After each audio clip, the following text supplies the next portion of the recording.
Boom! What's up, guys? Happy Monday. Hope you're having an awesome day. And RJ here, back with another awesome interview on our Interviews with Entrepreneurs show, where we interview entrepreneurs who are super awesome in their niches. And like I must say, finally, I got the chance. And my heartbeat is going crazy. And this man needs like no introduction, like nothing. But he is multiple time funnel hacking live speaker, one funnel away coach, and the king of offer creation, Steve Larsen. Steve Larsen. Hey, what's up, RJ? How you doing, man? I'm great, man. What about you? Living the dream. Thanks so much. I appreciate you having me on your show. Thank you so much. Like it's an honor for having you in our show overall. Yeah, good to be here. Absolutely.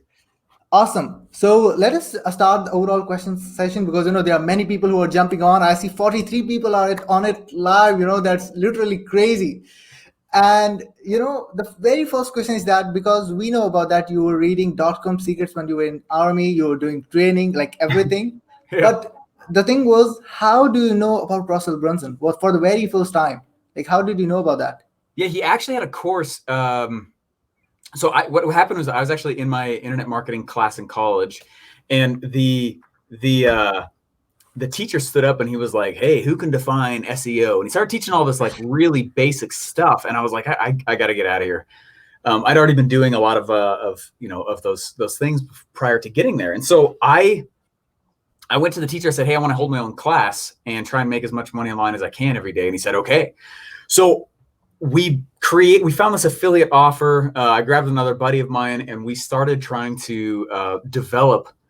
We started trying to develop this really cool affiliate program, and it worked. And we were making money. It was the first dollar I ever had on the internet, but it was the first time in my life I ever tried to answer the question, how do I get more internet traffic?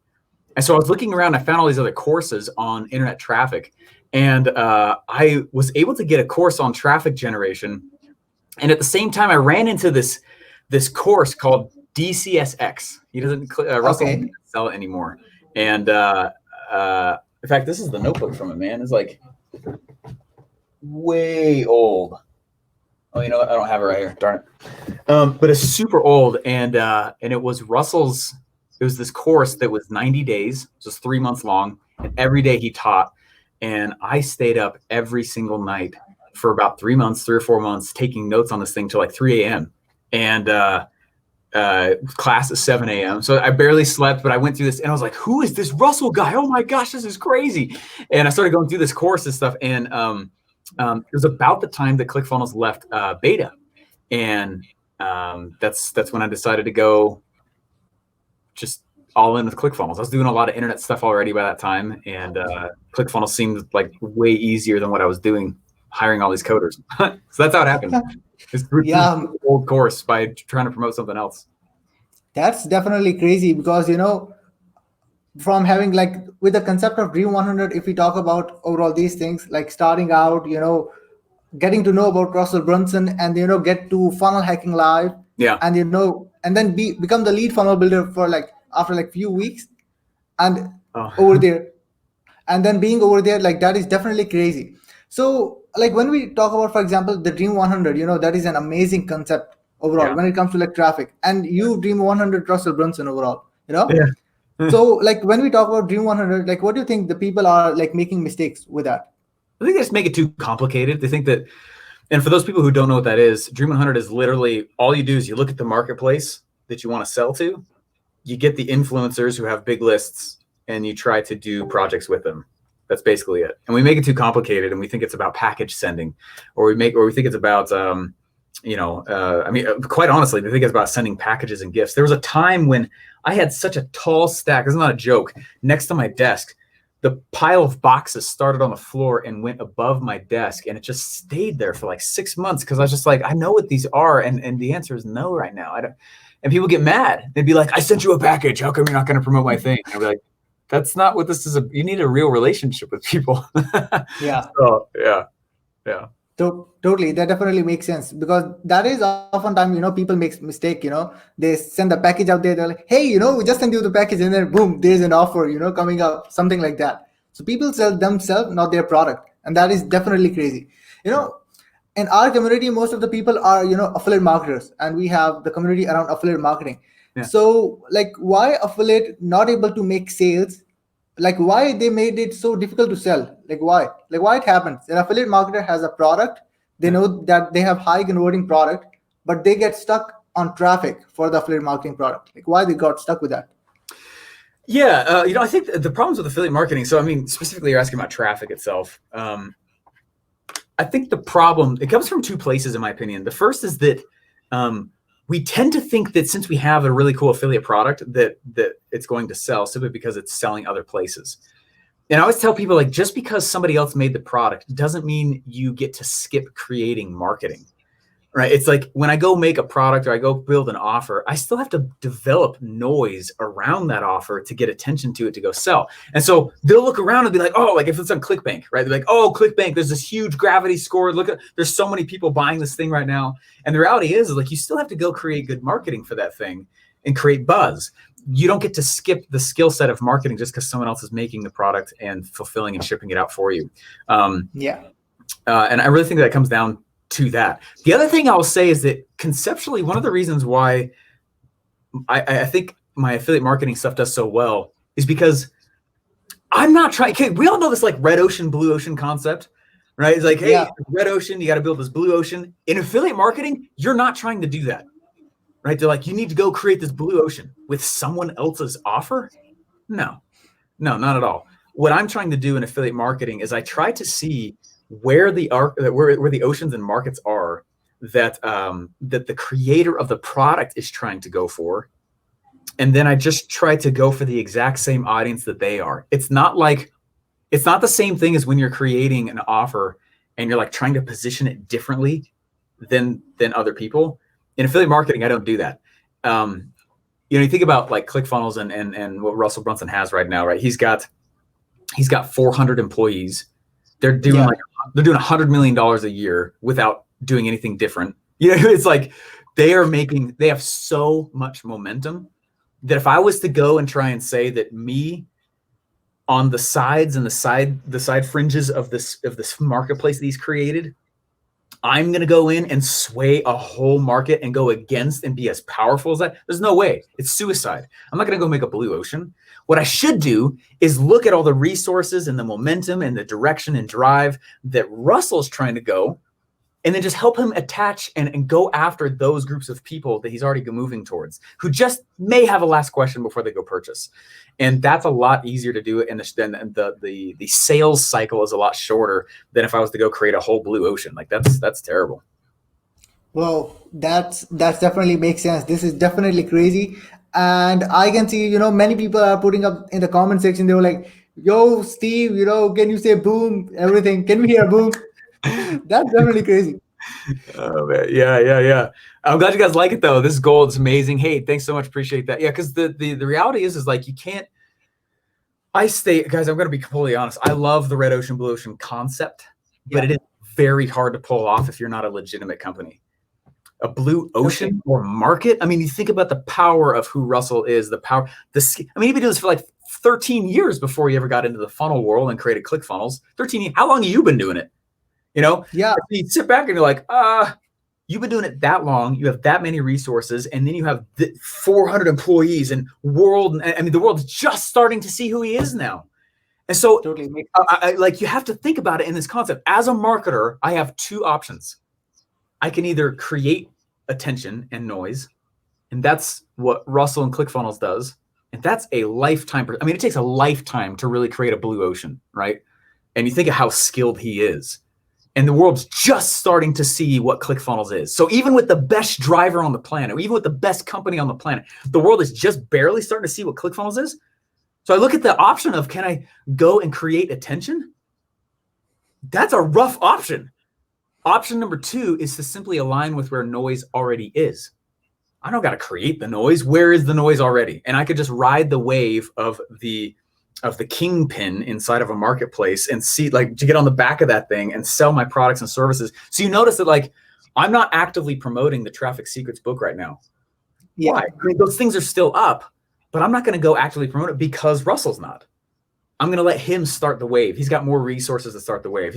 That's why I launched the way I do. And I listen to him and I'm watching and I'm seeing what's going on. And I'm like, oh my gosh, hey team, he's got a new thing coming out here. If we're smart and we don't miss this wave, we're going to go in and we're going to create an offer around his product. So we're different. And I'm going to create marketing than everyone else will. So we're different. And it's going to be no cost difference to the person, right? And that's why my affiliate marketing does so well, I think, is I'm not trying to make a blue ocean. So it is a blue offer, as you said about that. Yeah, blue offer, not ocean. Yeah. Yeah, that totally makes sense about that, because yeah, this is the most important thing. And I saw at that particular time when you were, launching and creating the funnel, the completely doing the structure of the funnel itself for the traffic Yeah. secrets, and that launch was definitely crazy. Yeah, that was fun, And man. yeah, that was definitely crazy. That was, I guess, the first time like I got myself, get the interaction that, that was insane for me. That was huge. So, like Russell keeps talking about, do publish, publish, publish. And even in the one funnel away challenge, when you talked about, you were talking about the story that, no matter what happens, like what will happen in funnel hacking live, whatever he will say, I will do other than publishing. So that Yeah. it shows that how much publishing is important. Yeah. If publishing is important, but what makes the people stop publishing, even if they know that that is the key?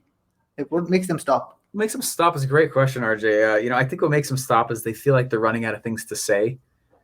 There was, Russell and I are still friends. We went and we were hanging out a little bit ago, and I told him, I was like, do you ever get nervous that, like, how long has it been since you've like done a deep dive study of different books? Like, you remember when you guys first started this game, and it's like you're trying to get the initial foundation of your understanding. So you're rifling through books and you're going through courses and consume, and you're doing all this stuff, which is great. But then do you ever feel like a little bit nervous because it kind of starts to taper off a little bit? You're like, oh, I'm not studying as much anymore. And I was describing this to Russell, and he goes, dude, that's totally normal. It's like, it is? Okay, good. I was like, well, what if like I don't want to like lose ground. What if I lose ground? Like, what if I can't keep up because I'm not studying as much? He goes, you're still learning, Steven. He's like, you're just learning different. Instead of consuming through books, you consume through people, right? Or you consume through problems that are real world problems you have in your company, and you got to solve them. And to solve that issue, you got to go start learning a few just laser point things instead of just this big bathing of education over and over again. And I'm bringing that up because what I started realizing is that, like, I recorded a cool episode this morning, and I just woke up with the thought about it. And it's easier to continue publishing when you start publishing about the things that are actually happening in your business at that time. That's a strategy. That's a method, not the only method, right? Yeah. And so if people are like, hey, I don't know what else to go publish, one of the easiest ways to go do and continue publishing is to just get kind of open on the problems you're trying to go solve. So I have a problems whiteboard. Over here is, on this side, we got a lot of bookshelves, and they go back that way a little while. And then over on this side, we got, there's some of my valuable problems, right? And there's valuable problems I'm trying to go solve. And I'll wake up in the morning and be like, oh, that's a valuable problem. You only get paid to solve valuable problems. So what I'll go do is I have a list of problems in the companies too, and things like that. And I'll think through like, okay, what issues am I trying to solve right now? And then when I learn the answer, I'll go publish that. So a lot of times it just has to do with coming up with and being more cognizant of the things that you're actually trying to overcome in the moment. Yeah, that is definitely the craziest part. And a follow-up question alongside that, like when we talk about that publishing was that important, and I totally remember there was time like in 2015, when you did a video, and it is already on YouTube, that your goal was making $3,000 per month, by the Yeah. time of July, Yeah. and then you've crossed over $5 million in 2 years, and that is definitely huge. Yeah. And again, congratulations for that. Thank you. So, like, what is the thing that you've learned overall throughout the time? Like, what make yourself the biggest aha moment about that time? The first aha that makes them, break your false belief that whatever you had overall throughout the time, because it is crazy time. 5 years is still something crazy to achieve, and you did it. Yeah. So what's the biggest aha in that time period? Yeah. I would say that it's a lot of this game really is not up to you. It's just not. You can force things successful, but sometimes the cost of forcing it successful is so huge It's easier literally just to get good at listening to the marketplace. I mean, that really is what it comes down to. There's really two journeys you go on, right? The first is this journey of getting good at whatever you do. If you're a mechanic, how good of a mechanic are you? You obviously got to be good. And along with that is, how do you sell? But the second journey that really happens, that is not really a marketing skill set, but it's just as important, is this skill set of self-growth that business will force you to go through, whether or not you want to. And so looking back, I'm like, I was asked a similar question a little while ago. Someone said, like, what would you say to yourself looking backwards? I would say to myself that I need to work on my own head and brain earlier. And I, second of all, need to be surrounded by coaches faster. Coaches are way faster than books. I have not read all those books, by the way. No, absolutely not. What I do, though, is I'll ask a question and then I hunt the answer. I don't read the book cover to cover. I hardly ever read books cover to cover anymore. I hunt answers to specific questions, though, right? And that learning style right there saves you a lot. At first, you should go deep, drink deep, consume all the books, do all those things. But then after a while, like, I really don't read as much as people think that I do. What I do, though, and I'm very focused on, is I ask specific questions, and I believe that questions invite revelation. Whatever question I ask, I'm going to get it answered. So therefore, I have to be careful of what I ask. So my problems whiteboard, and I have a lot of other whiteboards that go that way, it's not me trying to solve the problem. It's me trying to figure out if I should solve the problem. Not all problems need to be solved, and not all problems pay you when you solve them. And so I'll go through and I start thinking through of ways that I can create value by solving legitimate issues, right? And so looking back and like, I say, why did I stop publishing, or what's the thing in hindsight that I has caused the biggest aha? I would honestly say it's a combo of a lot of things, but being surrounded by coaches, understanding. Go to therapy, right? I do therapy all the time. I have a lot of coaches. I have a psychiatrist, a therapist, a counselor, someone who makes my food. I have a personal trainer, marketing coach, speaking coach, PR coach. I got a lot of coaches, and I just, because I know where I'm smart and I know where I'm not, right? And that matters tremendously. It matters so much to realize that the game is not really in your hands because you don't fill your own wallet. And so if I can sit back and just get good at hearing the marketplace, listening to my own growth, how much I can handle and can I push myself, being surrounded by other people that are around me, trying to help me and condense time, that matters so much. That's really it. And then honestly, just give it time. Yeah, definitely. A time requires. People sometimes procrastinate over that. And guys, like, let me put up the question. Like, okay, here's a question for you guys. Like, why do you think that you need Steve Larsen's Capitalist Speak shirt? Because like, I'm just rounding off for the last question, and then Steve will decide, who is going to be the winner. So just put up your best answer, whatever you have, and we are going to be asking last question with Steve, because we know he have limited time, and we need to respect for that. Absolutely. So Steve, like, the last question what I have right now is, like, what do you think about attraction marketing? Like, if people are posting over there, like, their income screenshots, or like having with them with their Lamborghini, Ferrari out there, like, is it right or wrong? What should be the intention of the person if they're doing attraction marketing? So you want them to answer that, and I choose the best answer? Is that? No, it's for you. I'm just question the people out there, like, why you should need to get the shirt. That's it. Yeah. So attraction marketing, what do I think about it? Funny enough, I think it's funny that we have to say attraction marketing, because marketing is attraction. That's what you're doing. You're building noise and pressure in the direction of an offer. So we call it attraction marketing, and it's like, that's marketing anyway. But there's really two styles of marketing, right? One is having people come to you, which a lot of people call attraction marketing, and one is outbound marketing, where you go to them. I prefer outbound marketing because I can control it and measure it more. I have a hard time when people use success as the sales message, right? It's a great sales message. It's a powerful sales message. But the problem I have is when people think they have to go put on a facade or put on a show, and that's not who they are. If they want to be that way, more power to them. I got no problem with someone posting a cool picture in front of their sweet car. That's awesome. Good for them. I do it with my truck. I do it with different, like whatever. But when it's the only sales message, it starts to feel kind of hollow. And Yeah. I usually find that those businesses have short legs. They don't go very far and they don't go very fast. They might for a little bit because they sell success, but then the success kind of dries up because there's no like real substance. And so if you want to sell like that, that's fine. If that's also who you're trying to attract, right? If you have actual value to deliver to the marketplace, right? But if you're just doing it and posting pictures up and stuff like that because you think that you have to be something else in order to qualify to sell, that's not true at all. And it's a common misbelief. I remember in college, I was going to a counselor, and this counselor looked at me and he's like, "You ever been tested for ADHD?" And I was like so offended. I was like, "What? No. Why would I ever? Don't tell me something's wrong with me. Nothing's right." And I was super mad. And he had me go take this test, and he was like, "You don't have ADHD, but you have a lot of symptoms of it." It was really funny. I was like, "Isn't that how you tell if someone has something?"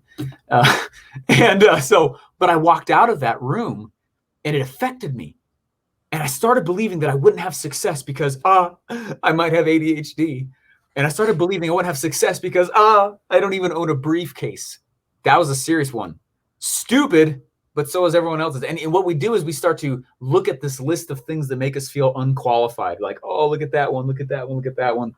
And I thought that I had to become some kind of thing of professionalism, right, in order to be successful. And it's not the case. The internet, like if I work for somebody else, right, I have to be their perception of what success is. When I work for myself, especially when I work on the internet, I get rewarded for being me louder. And it's the only place that lets me do that. And so if there's like, anyway, if there's any, I would just, if you want that kind of stuff and you're like, I'm all about the Lambo, more power to you. I'm not knocking that at all. Congrats. That's awesome. If you don't, and you're doing those things in order to sell, maybe double check that. Yeah, absolutely. That definitely makes sense. And we know that you have limited time. Can you like help me out and see what is the best comment for that stuff, and so that we can simply choose that winner out there? Yeah. Let's see. So I'm looking for the best comment. Yeah, overall, whatever the best comment is, we will pick it up. And yeah, that is. Let's see here. Let's go with. Man, look at this, you guys. You got a lot of comments popping in here. This is awesome. I want it because I want it. That's a serious level of honesty. Let's go with that one. Awesome, man. I just put it up the comment section over here. I was definitely going to be checking it out. That person, I'm unable to see that particular name. I will reach out to you. And again, thank you so much, Steve, for hopping on the show. It was like truly an honor for me to have you on my show, literally. Oh, thank you very much. And again, guys, this is it for now. And again, thank you so much, Steve. And guys, see you for the next show. Peace out. My pleasure. Thanks so much.